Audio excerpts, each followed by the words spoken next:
Hello, क्या ये miss song गायों का घर है? जी मैं ही हूँ। आप कौन हैं? मैं मिस्टर सॉन्ग की उनका दोस्त हूँ। मैं यहाँ आपको ये बॉक्स देने के लिए आया हूँ। क्या पापा ने भेजा है? उन्होंने आपसे कहा है कि देख कर आओ मैं ठीक हूँ या नहीं। आप जाकर उनसे कह दीजिए।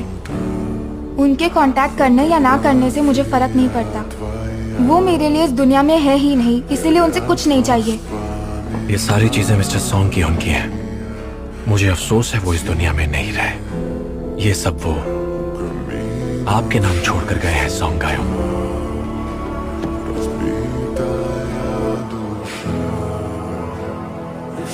Твоя обещания.